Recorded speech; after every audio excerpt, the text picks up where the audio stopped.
um, out to pasture, but still have some use, which is nice to know. But so yeah, today I'm really, just going to go through a few things with you about how to present the overview. I wouldn't say I'm by any means the expert at how to do this. And there's lots of great presenters in the team, in the company. But hopefully I can add some value today and hopefully give you a few pointers and tips of the things that I've picked up over the years by doing many overviews. So again, there'll be an opportunity for questions and stuff later if we have time. But I'm just going to really run right into it, really, and just click through the slides. So take notes and yeah, go with that. So first of all, really, most of you know who I am. I guess I haven't really met some of you already, but I'm Steve Obridge. I'm one of the National Sales Directors, been around a long time. And I've presented a lot of presentations and, spoke at lots of events and so on and so forth. And over the years, I've picked up a few interesting things. So, so today I'm kind of going to go through with you some kind of tips and pointers and training on how to present the overview effectively, because I've seen it done many times by many people, and some were great, some were not so great, and many in between. And the first thing to know is that none of us are perfect at it. If you ask me how many times that I've done a perfect presentation, in fact, let me ask you this question. So you can type this in the chat window. As a percentage of the hundreds and hundreds of times that I've done the overview presentation, what percentage of times do you think I've done like the perfect presentation? How many times do you think I've done the perfect one? And just type in the chat window. 50%, 90%, 100, how many have I done it? Type a percentage in the chat. Can you all type in the chat? Is the chat on? 90%, Arvin, 60%, 75, 90. A perfect, how many times have I done a perfect one? Okay. Okay, well, Sharon so far the closest. Oh no, there you go, Kaz. I've never done a perfect one. Just like I've never done a perfect scoop. I've never done a perfect carryback. I've never got the script 100% right. I've never not gone off on a tangent. I've never done all of the non-verbal communication that I wanted to do. I've never stood in the right place all the time. I've literally never done it right, 100%. There's always been areas where I thought, man, I could have done that better. In fact, one of the things that I would do all the time, and I definitely would encourage you to do this, is always self-assess. When you finish your own presentation, ask yourself, what did I do well? What could I have done better? Again, same as when you're doing a scoop. So the first key thing is, like anything, you've got to start with the end in mind. And, we understand this, in goal setting, goal achieving, start with the end in mind. So what is the objective of the business overview? Okay, so put in the chat window, what do you think the objective is of the business overview? What's the point? Obviously, I've known in the company for doing, you put 90%, okay, that's okay. What's the point? What's the objective of the business overview? Just put in your own words. What's the objective? Recruiting? Recruit someone? Okay, great. Information? Okay. Education? Interesting. Go, keep going. What else? The objective of the business overview. We're going to start with the end in mind, right? So the first objective of the overview is to create curiosity, excitement, enthusiasm, and give credibility, right? That's our first objective. And there are several objectives, right? The objective is we want to create an environment that gives people these feelings, thoughts, and inspires them to take certain actions. So with every presentation, whether it's online, offline, I want you to ask the question, what do you want the guest to think and feel by the end of that presentation? So you've done the presentation, you've done the overview. what do you want them to think and feel? So just put words in the chat that you think that you want them to think. What do you want them to think? Or what do you want them to feel? Okay. In the chat. I didn't tell you this is going to be a interactive lesson, right? So in the chat, think and feel. Get your typing shoes on, because I'm going to ask you lots of stuff. So you want them to interesting and exciting. Okay. You want them to feel excited, to think that they want to be a part of something. You want them to feel curious. That's a good one. Want to be a part of it, right? So again, there's another objective, right? So the objective to create curiosity, excitement, enthusiasm, give credibility. Well, I want them to feel curious, excited, enthusiastic, and I want them to feel that I'm credible, right? I also want them to know more. I want them to, here you go, Raquel. I want them to want to know more. Yeah, this looks great. Tell me more. Okay. And then what action do you want them to take? Okay.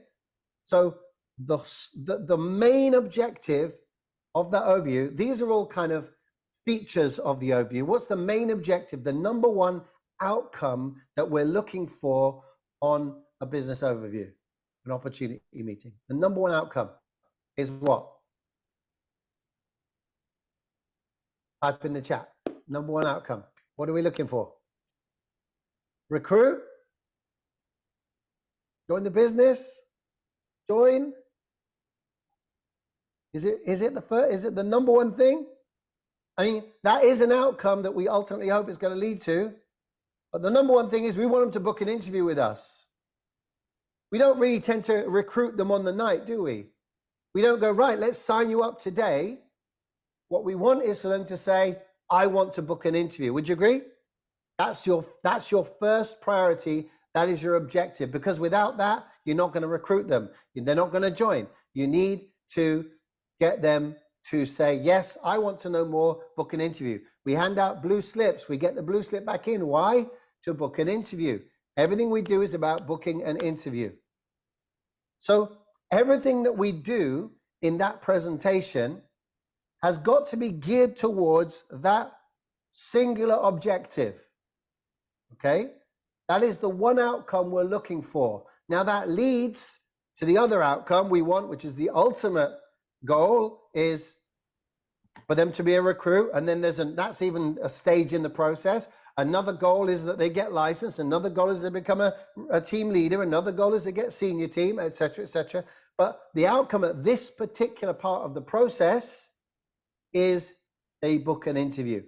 Just like the outcome you're looking for in the one-to-one interview is they complete an IBA, right? Can you see that they're separate parts of the process? And so often what you can do is you can focus on the outcome of the interview more than the outcome of the overview, which would weaken it. Okay? So now, no matter how good your presentation goes, no matter how funny you are, no matter how entertaining you are, no matter how well you think you did, if you don't achieve the desired outcome of that presentation, which is people handing in blue slips, interviews being booked, then you failed. How many of you have ever done a presentation and you were really good? I mean, you crushed it. You were like on fire. You were funny. People laughed. They were engaged. They were loving it. But then actually they didn't give a blue slip or didn't book. How many have ever done scoops like that, where you just really had a great time, connected, you thought this was brilliant. You're in the carry bag, everything's going amazing, and then they don't do business with you. Has anyone ever had that? And it's like, oh, well, what happened? I mean, I thought everything was going great. Well, you didn't do something. Something didn't work. You didn't hit a button. You didn't hit a hot button. You didn't answer a question. You didn't overcome an objection. When people come into that room, they've come in with a bunch of questions. And the questions are things like, what is this? Is it good? Is it ethical? Does it work? Can it work for me? Right? These are the questions that people are asking when they come in that work. So we need to answer those questions. Okay? So one of the keys to doing good presentations is this simple thing. It's preparation. You know, I've seen people wing it. I've winged it. I've wung it and winged it myself. I've gone in there and gone, yeah, fine. And sometimes I got lucky and it was inspired and it was good. Other times I got in and I stumbled and I forgot where I was. In fact, you know, most of you probably don't know this, but I remember my first ever overview. And I did practice, you know. I was a senior team leader. This is back in the Oxford Street days. And I've been told, Steve, you need to step up and do the overview. And I'm like, well, I don't think I should. But then they said, well, you need to be coachable. I'm like, okay, fine.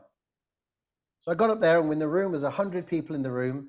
And I'm standing up the front there with my microphone and shaking a little bit because, you know, it's a bit scary. So I hold it with 2 hands, you know, just to, it's like a power stance, people thought. Really, I was just stopping my hand from shaking, okay? So then I started going through my presentation, I'm doing my lines, and I'm kind of looking up at the board as I'm doing it because there's a big screen behind me, looking up at the screen. And I do this thing and I said, so the rule of 72 is, so the rule of 72, okay, so you got 10,000 and I'm like, I actually got no clue what I'm supposed to say right now. I am blank. I went bright red. I thought, oh my gosh, I wish the floor would just swallow me up right now. I literally have got no clue what I'm talking about.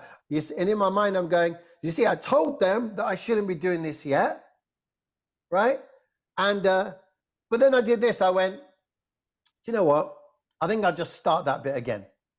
And then I regathered myself and I went, the rule of 72 is an old banking principle that shows us how long it takes money to double and so on and so forth. I was fine.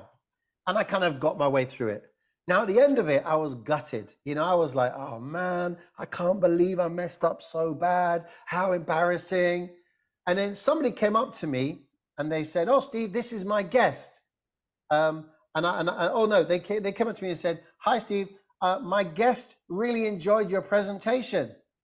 And I said, didn't they see the bit where I really, really messed up? And she said, oh yeah, that's the bit they like the best. She said to me that the guest had said, isn't it great that this is a company with normal people that can mess up and just keep going and it's okay? You know? So the good news is you don't have to be perfect, okay? But that doesn't mean you don't have to prepare. So you prepare. So one of the key things you need to do if you're going to present is you need to know the slides. I've seen people, and I've seen this happen where, and some of us have done this, right? And you can tell if you know what you're looking for. Someone will click through the slides and they'll look and there'll be a slight pause as they read the slide to try and figure out what slide it is. You've got to know your slide and then you've got to know the slide that comes after that. Because that's how you transition smoothly from one slide to the next, you know? So you transition with things like, which means that this slide, right? There's transition things you can say. But the bottom line is you need to know the slides. That means you have to get the presentation beforehand. You can't just wing it. You've got to actually go through and start thinking to yourself, what is the point that I need to make on this slide? Every slide is in there for a reason. You need to know the reason the slide is there. So, for example, what's the reason, and there may be different ideas on this, what's the reason that the rule of 72 is in the overview? I don't know if it's in the new one, but it was always in it. What's the reason the rule of 72 is in it? What do you think? Put it in the chat. Why is the rule of 72 featured in the overview? This is just going to be my opinion, but see if you shocks people. Yeah, Kaz, that's a good one. It shocks people, right? It's based from fact. Yeah, could be that. Hopefully, all of it's based on fact. Show people about debt interest. The main reason, as I see it, is it's two things. It's number one, it shocks them and go, wow. But the second thing is they go, I didn't know this. So if I don't know this, there's probably a bunch of other stuff in this company that I don't know, which means I am what? Curious. I want to know more. That's its main thing, in my opinion. So know the point of your slides. Now, next thing is you're going to get up and you're going to tell your story. Okay. So you're going to get up and you're going to say, someone's going to introduce you. Okay. Now, just a little tip on introducing people. Don't tell their story. You know, I've had this before when someone introduces me, probably like Jeff or someone will introduce me and say, so this is Steve, and Steve was 95,000 pounds in debt, and then he became debt-free in a few years. And I'm thinking, that's my story. I'm supposed to tell my story. Okay. So when you introduce somebody, you know, you cheerlead them. We'll touch on that later. But you got to know your story. And there's a couple of things you've got to think about. And I would encourage all of you, if you haven't done this already, write your story out and learn your story. Okay. So Sabina, normally you tell your story at the beginning. That's the way you introduce yourself. And the reason you do that at the beginning of your section is because it gives you credibility. It's something called ETR. Okay. So when you write in your notebook, the ETR. ETR stands for earn the right. When you share your story, if you share it well, you earn the right to speak to them. This is your way of gaining credibility with the audience and letting them know that this is why I'm here speaking to you, because I'm qualified to do this without saying it. Okay, so a couple of points in your story is to make sure when you craft your story, okay, that you're not telling the story of how you joined. So I joined Genistar 2 years ago. A friend of mine came and introduced me. And so I went along to a meeting, and then I watched the presentation just like this. And then I decided to go for a one-to-one interview. And then I decided to sign up. And now I'm a vice president. That's a really nice set of facts, but there's nothing in there to inspire me. You've just told me a sequence of events. If it's, I was working in a job and I was earning a good income and I felt really unfulfilled. The income was good, but I just found that there was always too much month at the end of the money. And, you know, so then I was introduced to this opportunity, and I decided to take a look, even though maybe I was a bit skeptical, but I thought, what have I got to lose? So I decided to go and take a look at it. And I decided, you know, why not? I saw this, and even though I wasn't really sure, I decided to take that step of faith. And, you know, I can honestly say it was one of the best decisions I've ever made. It's made me this extra money. It's brought me debt freedom, blah, blah, blah, blah, blah.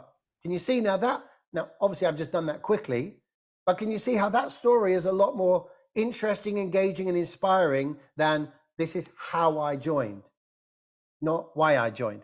Because remember, the why that you joined because of is possibly and probably the why that some of the people in the audience also have. They're sitting there thinking, I know exactly what you mean, Tony, because I feel the same way as you said that you felt. I'm not fulfilled in my job and I've got to go back to work again tomorrow, right? You want to connect with them emotionally, because emotion leads you to action, which leads you to results, right? So you want to get people engaged with emotion, and you do that with stories.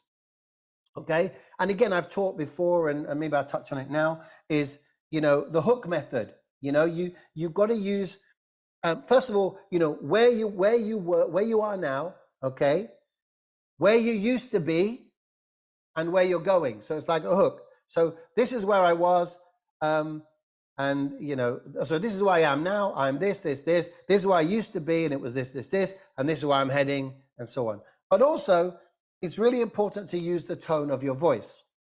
Okay. So when you're telling your story, make sure you do that. So for example, so my name is Steve Obridge. You know, I'm a national sales director in the business, and I'm going to do it quick now. I've been here for a number of years, and, you know, I'm very fortunate that, you know, I get to do this. But actually, you know, 15 years ago, it was very different. I was in a huge amount of financial debt. In fact, I had 95,000 pounds in credit card debt, and it was fine for a while because I was paying one credit card to pay the other one. But then it got to a point where I literally maxed everything out. And then they started knocking on the doors, and the debt collectors came, and Now I was just really struggling. And I remember what it felt like to be, you know, a partner, a husband, and really unable to provide for my family. And I remember the feelings that I had where I just was so disappointed in myself that I wasn't able to be the provider that I really wanted to be. Do you notice I'm changing my tone? I'm bringing it down, right? Being a bit more quiet. I'm not conscious of the mic, but I'm bringing it down. I'm talking a bit slower. But then I got introduced to this business. Now it's like, this is the magic moment. But then I got introduced, and then I started to learn the things that we teach, and I start expressing them a little bit quicker now, and I get a little bit more excited.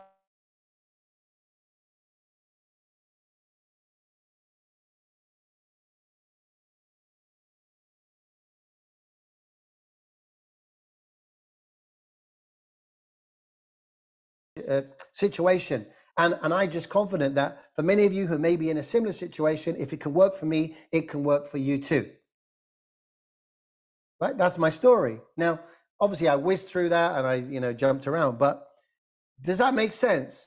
So this is why your story is really important. Now, you also want to be able to tell your story in like 2 minutes. They don't want, your life story. They want your overview story. They want the story they can connect with, that's emotionally engaging. But you don't take 15 minutes to tell it, in a time, and you're going to find today, I talk about being on time, right? You've got an hour, you need to finish in an hour. Honestly, if I go along to an event and it runs over, I'm not really very happy about that, because I've normally got somewhere else to be, something else to do. Okay, so using the hook method and practice.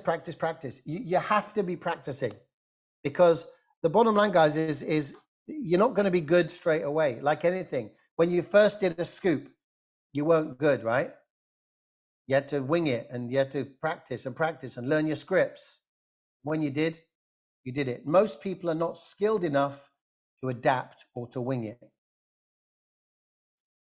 that all making sense so far? Let me see a thumbs up or hand raise. Tell me it's all making sense to you. Taking lots of notes, hopefully. Okay, so now we're at the live event, all right? So let's look at a few things about how you run a live event. So first of all, you need to create buzz and a welcoming atmosphere. So I've gone into overviews and there wasn't even any music playing.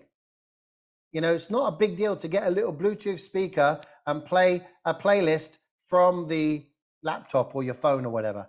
Play music. And also, by the way, positive up-tempo music. Also, by the way, not church music. Unless you're doing a church event, don't play church music. Play positive, up-tempo, exciting, generating atmosphere music, because music is a big thing. If you're playing music that's depressing, guess what the atmosphere in the room is going to be like? If it's sad, guess what the atmosphere is going to be like? If it's religious and people come into that room and they don't believe the same thing as you, guess what? You just put a barrier up. What kind of religious event is this, right? Your job in that meeting is not to evangelize, it's to get blue slips at the end. So anything you do like that potentially puts a barrier up. So don't do it, okay? Also create a buzz by all the reps staying in the room. Make sure you greet people, even if they're not in your team. Go up, shake down. Hey, nice to see you. Who invited you today? Oh, it was Arvin. Oh, great. Arvin's a great guy. I think he's around here somewhere. Let me find him for you. Go and introduce him. Hey, Arvin, this is your guest, John. Right? It's a team game. Our best events are when we did stuff like that.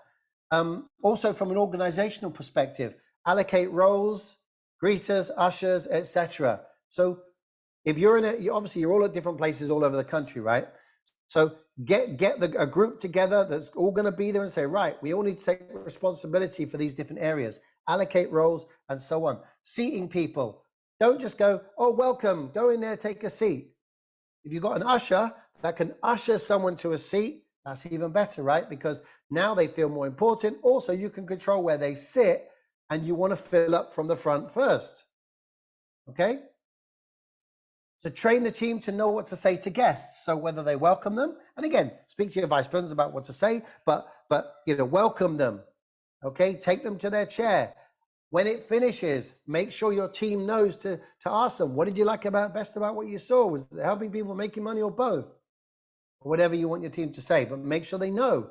Because I've seen people go up to their guests in the oven and go, so Dolly, what did you think? Right? I think it's run over by 10 minutes and I'm going to go get my train. You know? Now, this is another big one. Train the team to participate in the presentation. Many places you're going to have your guests sitting with your reps, right? You want your your reps to participate. Now, you don't want your reps sitting on their phones scrolling while your presentation is going on, because what does that do? It tells your guests it's okay to do that. When you ask a question, you want the reps to answer the question. Why? Because it tells the guests that you want them to answer the question. When you say, let me see your hand if blah, blah, blah, you get your your reps to make sure they put up their hands. Why? Because it tells the guests that they need to put up their hands. If your reps interact, your guests will interact. Okay? So these are just practicals. And also another little practical, don't put out too many chairs. Okay? But if you've got, 100 people expected, then put out 35 to 40 chairs. Okay? And let people fill up, and then have them stacked, and then put them out as rows come in. Okay? It's a lot better to be having people standing because the chairs have run out, or having to bring out new chairs. That gives a much better thing. So there's some practicals. And again, keep to time. Respect time, respect the client's time, start on time, and respect the finishing time as well. So one thing I also always do, I always ask the question, who's presenting the overview? Some of you remember this when I used to do the pre-training thing, and I'd ask the question, who's presenting the overview tonight? Yeah. Yeah, and they would say, we are. Because every single rep in that room is presenting. They are ambassadors of the company.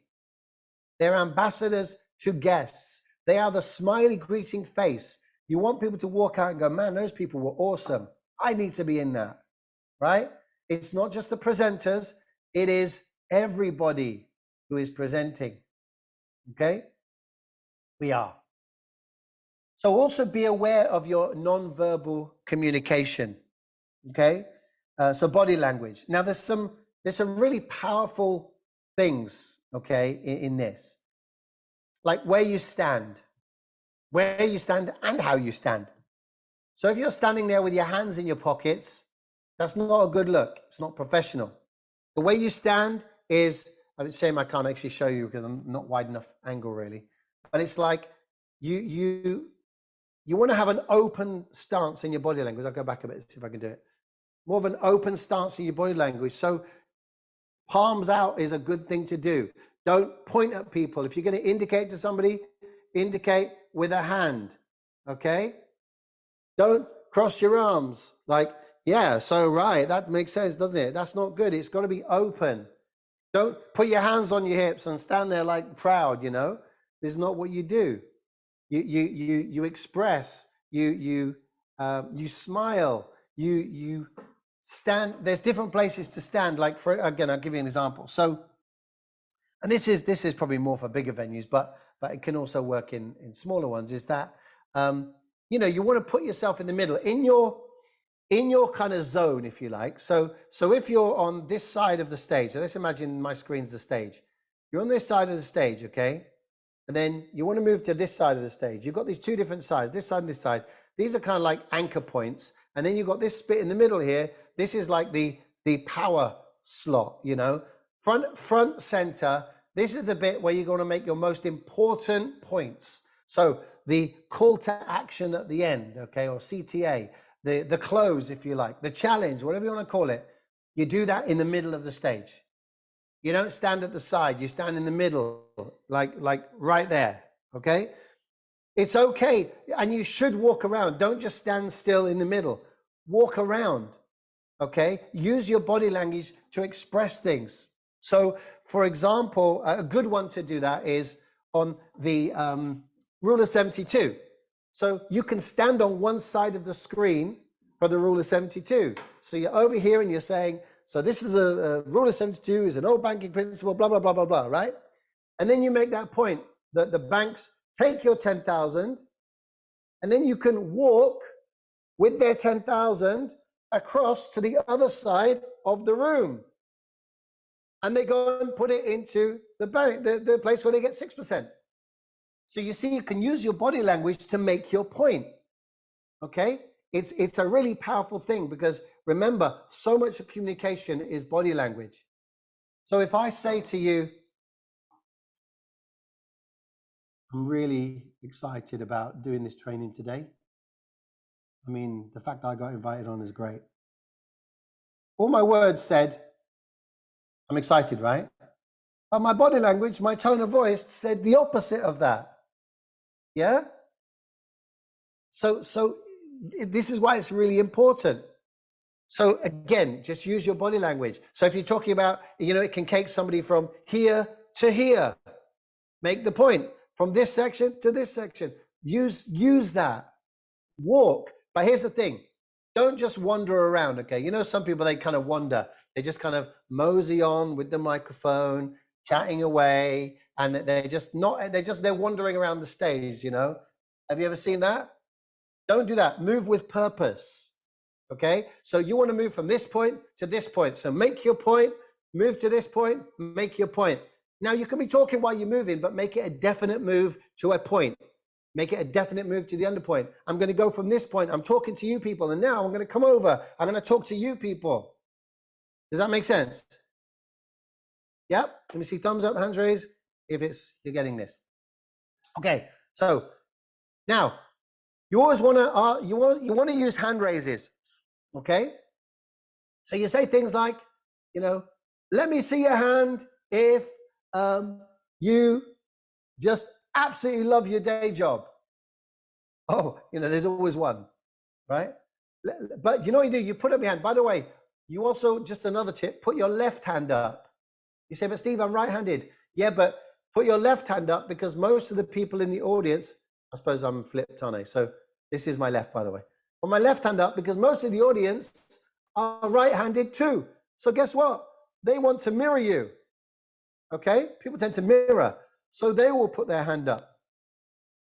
So how many of you would like to make more money? By the way, sometimes they won't put their hands up. Or you could say, let me hear you say yes if you'd like to make more money. And guess what? Some people won't say anything. And I remember, when I first did this, I tried getting hand raises and getting people to say things back. Why do you want to do that? Because interaction is training.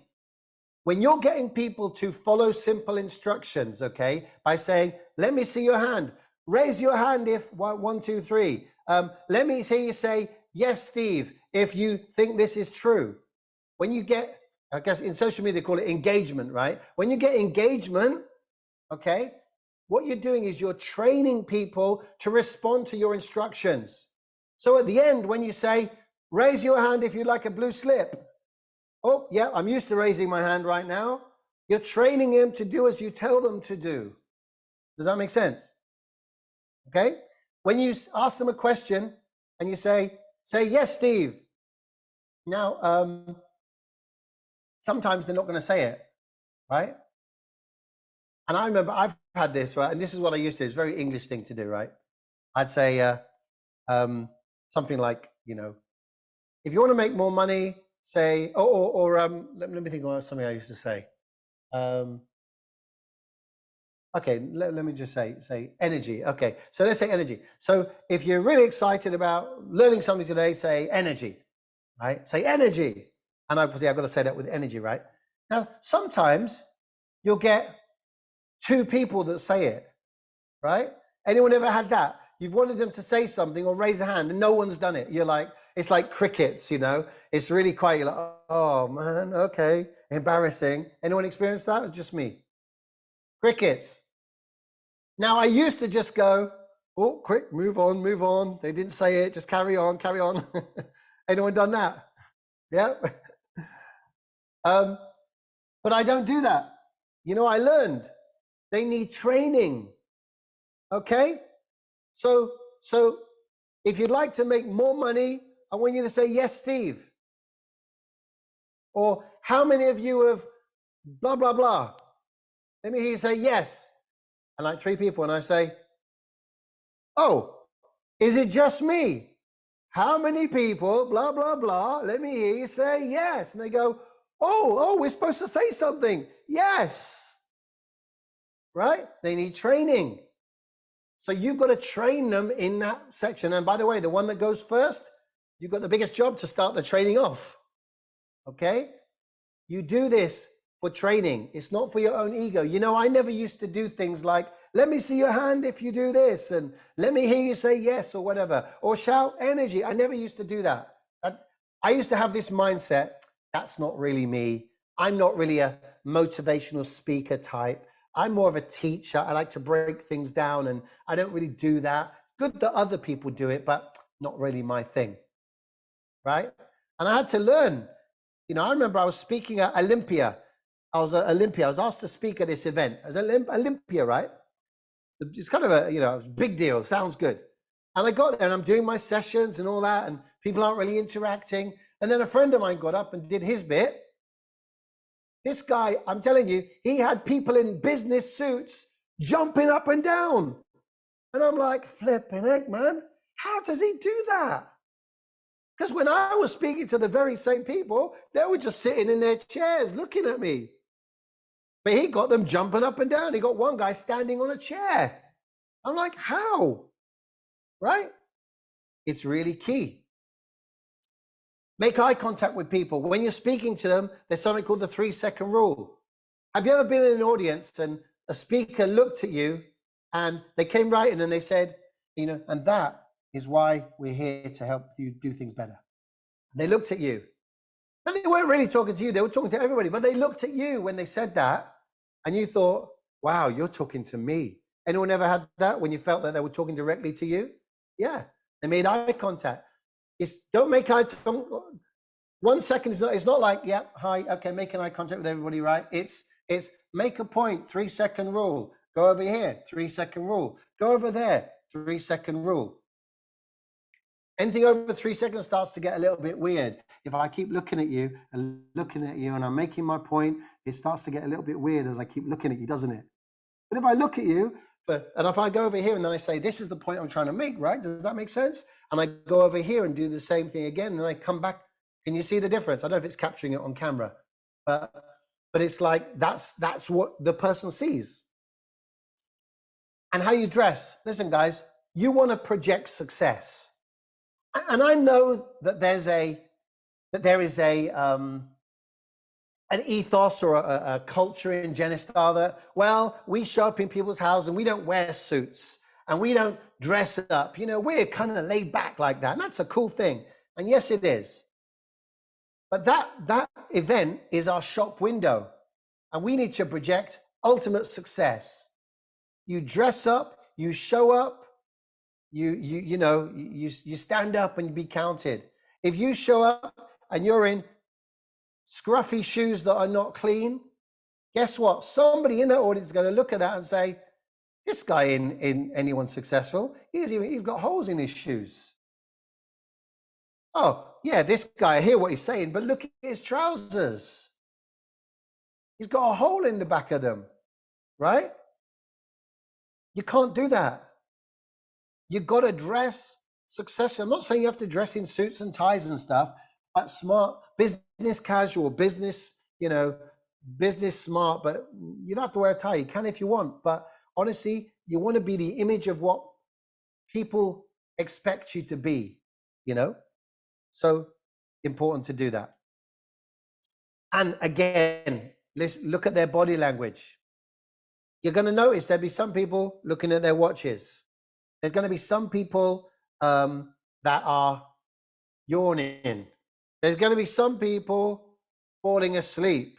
And you can have a bit of fun with that, If someone's falling asleep, it's really good just to be saying something and say, anyway, and then they jump up like this, right? They don't know. Things like that. You can have a bit of fun with it, but watch their body language. Sometimes you'll see that you're making a point and they're really engaged and they're listening and you feel like you got them in the palm of your hand. Other times they're not interested. If they're not getting what you're selling at that point, go on to the next slide. You know, you've got to get good enough that you can go, do you know what? This slide isn't catching this audience. I'm going to move on to the next one. Okay. So look at their body language is really, really key too. Nod your head, right? You want them to nod your head. What are you going to do? Yes. Does that make sense? Ask questions. You know, Daryl does it another way. Daryl says, okay, I like interaction. So he sets it up. I like interaction. So sometimes I'm going to say, does that make sense? So I want you to say, makes sense. Does that make sense? And then two of them go, makes sense. He goes, no, no, no. Does that make sense? And they go, oh, you want us to talk now? Makes sense, right? Now, you don't have to do it like Daryl. You don't have to do it like me. Don't get your own thing. But or do the same thing. It doesn't matter. It's not copyright. But do whatever it is that people will respond to you, because engagement creates enthusiasm. It creates buy-in, which creates results and outcomes. Okay, making sense so far? Are you taking loads of notes? All right. Okay. Again, we've kind of talked about tone of voice. Don't talk really. Don't look at the ground. Oh, don't look at the slides. Don't you just hate it when you're watching a presentation and someone's going, so this is the rule of 72. And as you can see up here, it's da da da da da da. Right? Now, I think my hair looks okay at the back, but you'd much rather see the expression on my face. So when you're presenting on slides, you've got to know the slide. The rule of 72, you can go like that, is this, but I still got to keep eye contact with you. If you need to move, move along. Over there, you can see this, right? You see we're moving around, right? So beware of the tone of voice. Now, again, if you're talking about something which is a little bit more sensitive, it's okay to bring your voice down. Sometimes when you speak a little bit more quietly, guess what the audience does? They lean in. When you watch their body language, they lean in. Does that make sense? Nodding. Because what happens when you nod? See, Tony's nodding, right? Because when you nod, people tend to nod, right? So be aware of it. And again, that's part of practicing, not just telling your story, but actually doing it. Now, another thing I see a lot, especially when people are doing this the first time, they say things like, look, please bear with me because I'm really nervous. It's my first time, or I'm not very good at this. You just took away some of your credibility. They don't know it's your first time. You act, you walk, and you talk like you've done it 100 times because they got no idea. But if you tell them, I'm a bit nervous, well, they couldn't tell you were nervous. Sometimes you feel nervous, but you don't look nervous. So don't say stuff like that. Be careful of the language you use. Okay, what I want you to do is right now, do this for me. Do not think of a pink elephant. So you're all not thinking of a pink elephant right now. Okay, be honest, how many of you thought of a pink elephant? How many of you pictured a pink elephant, right? Do not think of a pink elephant. I just told you not to think of one. So when we speak about pyramids, pills and potions and other businesses, what do people think? Oh, maybe it's one of these pyramids, pills and potions or other businesses. Or they start thinking about other businesses. Bottom line, guys, is don't say, you might have somebody in the room that sells pills and potions. That's quite happy selling pills and potions, but they're just looking for something else. You're alienating them, right? So don't mention, don't worry, we're not one of those pyramid-y things. Then people think, oh, is it one of those pyramid-y things? Right? It's like, why do you need to defend something that you just aren't? It's like me saying, hi, Tony, nice to meet you. I'm Steve. Just to be clear, I'm not a thief, okay? Tony will be thinking, why did he feel the need to tell me that when he just met me? Is he a thief? Has he been accused of being a thief before? I need to be a bit careful of this one. Maybe he's a thief. Does that make sense? See how there's a real small things. Everything is percentages. Don't mention the £140 too early. Look, I've seen this done. You can agree or disagree, but every business you look at, every product you want to sell, you don't typically get the price. They sell, people don't buy price, they buy value. So you've got to give them value first. You've got to give them so much value, so much excitement, so much enthusiasm that it could be £1,000 and they think it will be a great deal. So when you reveal to them that it's 140 or even 79, they go, what? Is that all? That's it? Gosh, I thought it was going to be £1,000, right? I've done this in presentation where I said, how much do you think it would cost if you were to buy a financial kind of franchise and it gave you the system, the training, the support, the branding, the compliance, the da-da-da-da-da-da. How much do you think it would cost? And, you know, let me see, shout out, how much you reckon? I get my whiteboard out and they go, oh, 50,000, 20,000. And I'd be like, right, so if it was only 10,000, you'd think that would be a pretty good deal, wouldn't you? Well, yeah, that would be pretty good. What if it was 1,000? Wow, if it was 1,000, that would be amazing. Actually, we want to make this accessible to everybody. So actually right now, it's £79. We're subsidizing everything. We take care of all of that for you because what's important for us is not selling a business at £10,000 or 20,000. What's important to us is taking on new people that can go and impact people to change families' lives.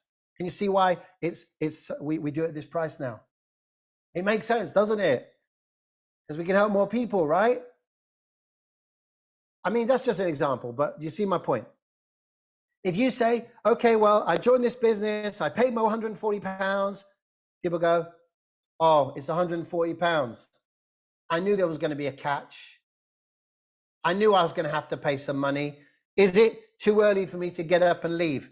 Am I at the end of the row so I can sneak out? No, they might not, but they might. And if we lose one, it's too many because it was an avoidable loss, right? Also, don't make statements of fact unless you know them to be true. So, for example, I'm sure you've heard this. Did you know that McDonald's is the #1 distributor of eggs in the world? What about this one? Did you know that McDonald's hires more pensioners than any other company? How many of you heard those facts before? Anyone heard those facts? Some of us have used them, right? How do you know that's true? Oh, well, I heard another speaker say it. Well, how did they know it was true? I don't know. They probably just heard it somewhere else. Well, how did they know it was true? I don't know. So I'm regurgitating a fact that I don't know to be true. So unless I know it's true, don't say it. Unless you give yourself a caveat. Remember, it's in the language. Apparently, McDonald's hires more pensioners than any other company. Apparently, right? I heard that B&Q employs more retirees than any other company. Now you're making the point, but you're not taking responsibility for the truth of the fact. Does that make sense? Small things, but big differences. Because guess what? Somebody might be in there going, well, that's not true. I work for McDonald's and I know that's not true. That's a lie. I work for the Office of National Statistics. That's a lie. And if you're lying about that, Brenda, maybe you're lying about that Rule of 72 thing as well. And maybe you're lying about the fact that I can get promoted quickly. You just damage your credibility for no reason, right? Teamwork, we're nearly there. Okay, so really important to brag on the person who introduced you. well, brag on the person you're introducing, but don't tell their story. And of course, thank them for introducing you. You know, thanks for that introduction, Tony. I'll pay you later. That was awesome. I don't think my mum could have written said as nicer things as you did. I really appreciate it. Right? It's just a nice, courteous thing to do, and it shows teamwork and it shows cheerleading each other. Okay? When you're using the presentation, again, I've heard this a lot. Use words like we, our, and us. Our business. You know, we went and achieved this. Not I, me, my. Because we're talking about joining a team. And there's no I in team. I know sometimes it can feel like there's no F in team, but there's no I in team, okay? So use words like our, we. So what we do in our business, not when I go and see a client, when we see clients, we do this. We impact those people. We impacted them, right? And again, really important, show respect to other people's time, other speakers' time. Because if you go over, if you take 5 minutes on your story instead of 2 minutes, especially if you've got 3 speakers or 2 speakers, right? If it's just you, you've got a little bit of leeway, right? So you can jump on around and you can adapt to the audience. My personal view is when you've got one main speaker, I think that works well because they, especially if they're skilled, they can adapt to the audience and then maybe bring some testimonials in. And by the way, while I'm on the point of testimonials, if you're going to have people come up and give a 2-minute testimonial, really important that you prep them.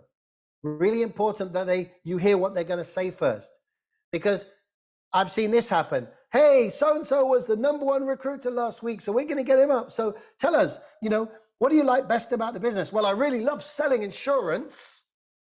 Oh, crap, that's not what we wanted you to say. How many's heard that one? Oh, is this an insurance selling thing?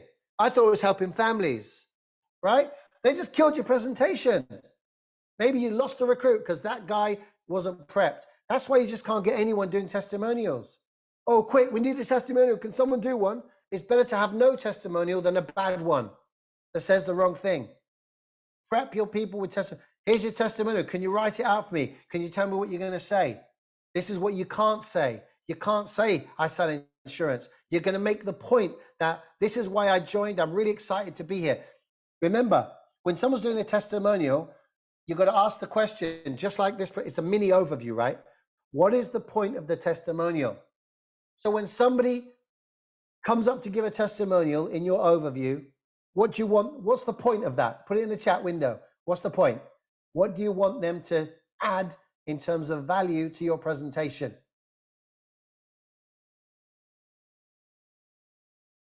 You can unmute, you can type, whatever.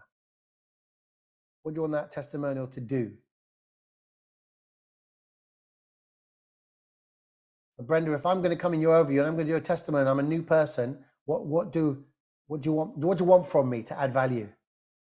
I want the audience to connect with that person and to know that you know, there's people that look like me or sound like me or do something. Yeah, exactly. You want them, wow, if they can do it, I can do it.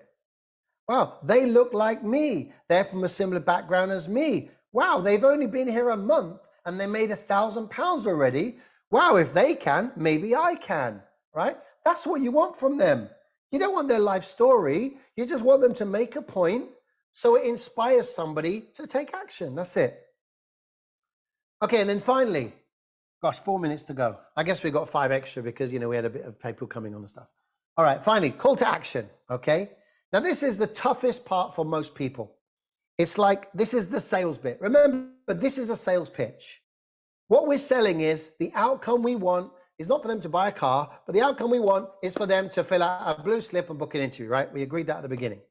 So we've got to call them to action, okay? And you can do that in many, many ways, but you've got to finish strong, okay? You want a strong, think about this in your presentation. You want a strong opening, strong beginning, strong first section, and you want a strong ending. Now, ideally, you want a strong middle as well, but if you're going to have a weaker part in the presentation, the middle's the one to be. Strong beginning, strong ending. The beginning gets their attention. The ending gets the outcome. So finish strong. Important to do that. Have your strongest people at the beginning and the end. Okay? Because you can afford to have a weak bit. But beginning and the end's got to be strong. So it's about gaining commitment. Okay? Gaining commitment to proceed. So there's many, many ways of doing this. Okay? So let me ask you this question. This is the kind of thing you can do. Let me ask you, how many, well, there's loads of ways of doing this. So first of all is, you can say, how many of you would like to actually find out more about making extra income? Let me see your hand. Great. And how many of you would like to find out more about financial education? Great. Okay, I want you to just all keep your hands up, okay? We're going to come around and give you these blue slips. And what I want you to do is I want you to complete this blue slip. I'm going to tell you what to do, right? They just put their hand up. You know, how many of you have been in church, right? And they do this really sneaky thing in church. Have you ever seen it where they go, okay, now we don't do this, right? But this is the same principle. Like, everybody close your eyes. We're going to have some nice music playing in the background. Now close your eyes. Now, you know, if you want to give your life to the Lord today, then I want you to raise your hand. Everyone keep your eyes closed, okay? Because we don't embarrass these people. Put your hand up. So people put their hands up, right? Oh, it's safe. It's safe to put my hand up. Okay, now stand up. Oh, crap, I got to stand up. I thought I just had to put my hand up. Oh, well, at least people are just sitting. They've got their eyes closed. It's fine. Okay, stand up. So people stand up, right? Okay, now I want you to walk to the front. What? Walk to the front, right? But what they do is they tell you what to do incrementally to give you one step at a time, yeah? Right, now everyone open your eyes, yeah?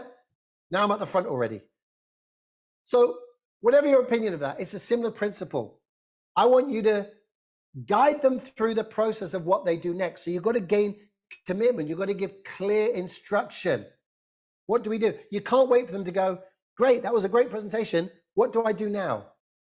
You say, right, now this is a time where you've listened to all our speakers. And I know you've got some great value, right? Would you agree with me that you've got some great value tonight? Yes? Yes? Yes, great. Did you take lots of notes? Awesome. Well done. Now we've been taking all the action. Now it's time for you to take action. Let me hear you say action, action. Now I want you to raise your hand if you want to make more money. Again, you don't have to do it the way I would do it. But the point is you've got to tell them what to do.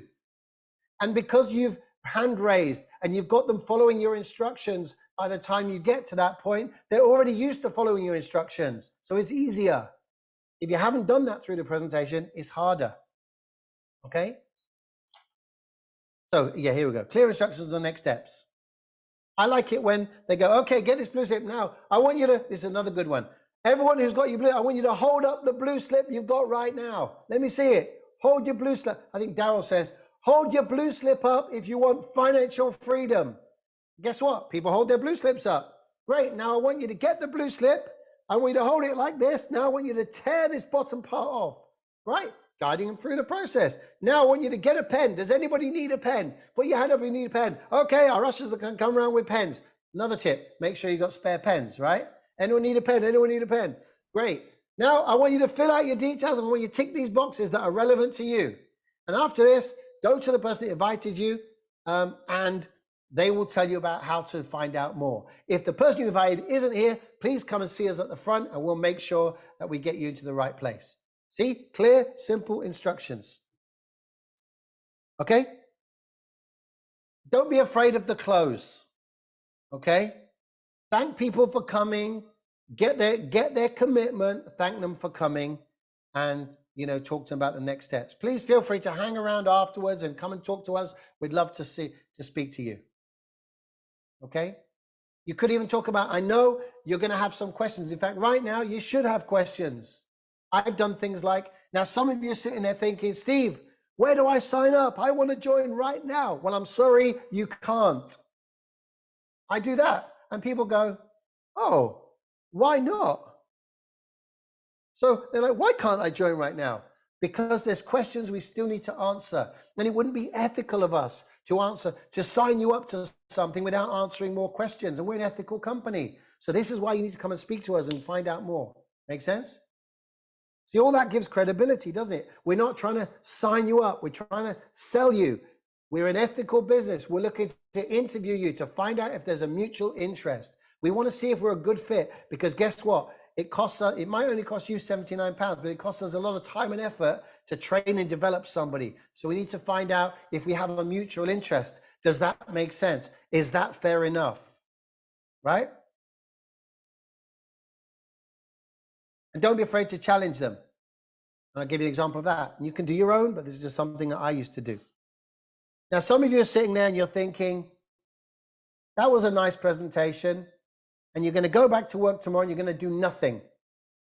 And a year from now, you're going to forget you even came to a presentation. You're going to go back to the same job, complain about the same boss, complain about the same lack of a pay rise, with the same problems and the same debt or more.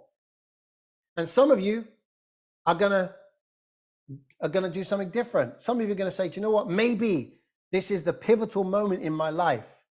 Maybe a year from now, you're going to look back on this day as being the day that changed your life. Because for me, there was a day that I joined this business that was a pivotal moment that I can look back in my life as to when my life changed. Maybe today, that day is for you. I challenge you to find out. Smart people get all the facts. They don't fill in the blanks with assumption. Book a one-to-one interview. Find out more. And if it's not a fit, no problem. Go find something else that is a good fit. But you owe it to yourself and you owe it to your family to get all the facts and find out for sure. Is that fair enough? Right? Just a challenge. Make sense? And again, you see, that was a bit of an emotional thing, right? So that was also an emotional connection. I'm basically you want to find you want to talk about a pain point, right? And this is where the interaction comes in. You might say, I don't want you to put your hand up, but how many of you have got debt? Now, somebody's going to go, well, I've got debt. You go, well, I didn't want you to put your hand up, but, thank you for sharing that. But then you talk about debt. Maybe you've got debt, but your debt's going to get worse and worse and worse because the economy's not helping you. The government's not helping you. No one's helping you. The cost of everything's going up and your income's going down in real terms. But we can help you. And so on. All right? See the point? Okay. So listen, I've gone about this for hours and it's a lot easier in a room. But any questions before we wrap up?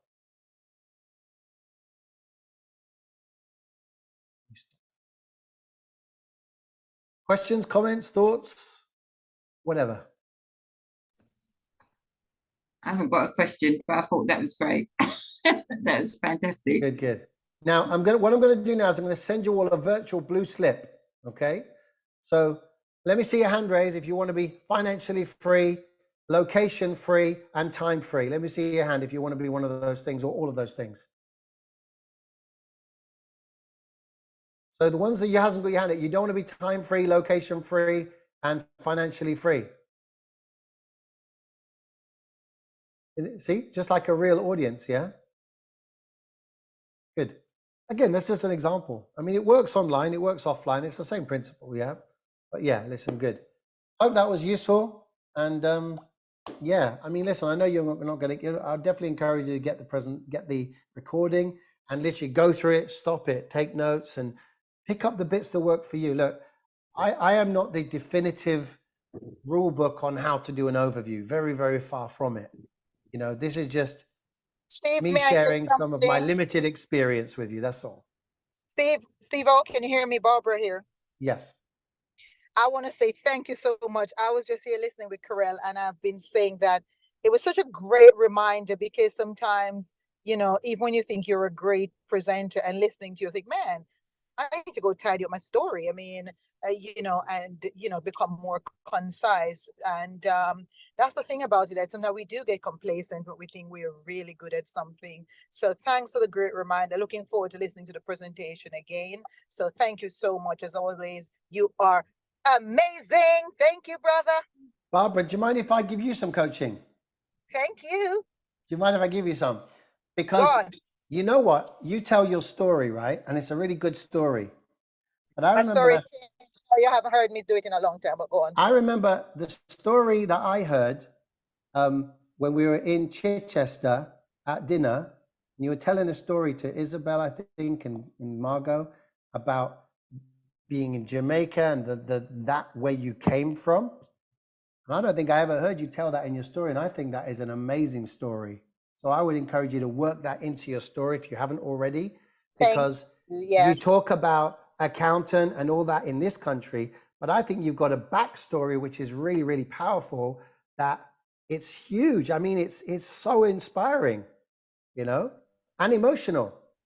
So Yeah, Carell's here going like, that's what I've been telling you. That's good, what I've been telling you. So good, Carell. thank Well done. you. Thank So that's just something I've been meaning to tell you that for ages, but you know, it just came to me. So Thank you. Thanks so much. Thank you. Thank you, Steve. That was great. We've got there's quite a few comments that are in the chat, but it's been absolutely fantastic. We've got the recording, guys, and we'll get that out to everyone that wants to have a copy. But it was great. So let's hope. Do we want to put on another one? Definitely. you got a recording now. You don't need another one. That's it. It's going to be the same. Definitely. It's No, you've got to do this. You've got to do some training on the story. Yeah. Because you do some great training on working through the story. Yeah. That's my request, Steve. Okay. I think one of the areas. I'll leave that with Sharon. Maybe get the overviews up and running, and you know, all doing the stuff first, and apply all this, right? You know, that might be a good idea first. This is what I was just gonna say. So thank you, SNSD2V, Mr. Obridge. But what we need to do now is, guys, there's no point you learning all this stuff and never implementing it. Okay. So what you need to do now it might not be at the next VOM, but why not volunteer to do it on one of the power hours? Why not get used to it in your Saturday trainings?